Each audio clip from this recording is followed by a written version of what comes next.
Assalomu alaykum, kanalimizga xush kelibsiz. Bugun e'tiboringizga farzandini yolg'iz tarbiyalayotgan o'zbek mashhurlarini taqdim etamiz. Milena Matmusayeva 2016-yili o'z prodyuseri Abduhamid Halilovga turmushga chiqqandi. Juftlik 2017-yilning 1-aprel sanasida qiz farzandli bo'lishgan. Afsuski, oradan ko'p o'tmay ularning ajrashgani haqidagi xabarlar tarqaldi. Ayni damda Milena Matmusayeva qizi Sorani yolg'iz tarbiyalamoqda. Feruza Jumaniyozova. Xonanda Feruza Jumaniyozova 2010-yili sinfdoshi bilan oila qurgan. Afsuski, oradan ko'p o'tmay ijodkor oilasi dars ketganini ma'lum qildi. Hozirgi kunda u o'g'li Abdullohni yolg'iz tarbiyalamoqda.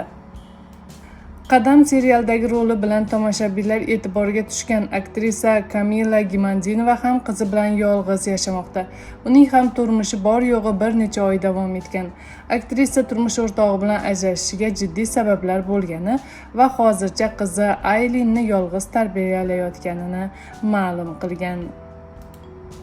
Boshlovchi Husnora Shodiyevaning to'yi katta shov-shuvlarga sabab bo'lgan bo'lsa-da, baxtli kunlar uzoqqa cho'zilmadi.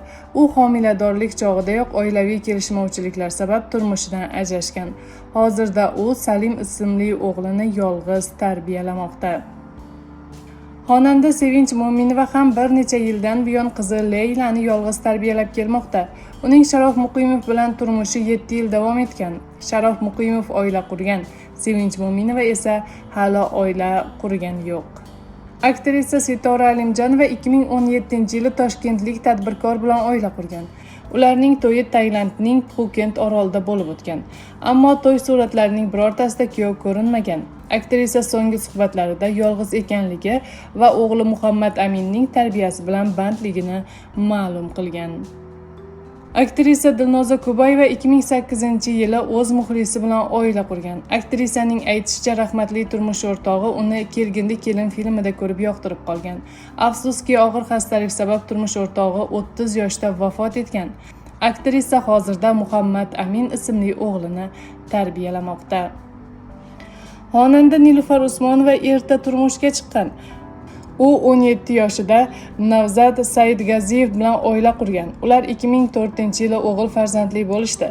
Afsuski, ularning turmushi uzoqqa bormay dars ketdi.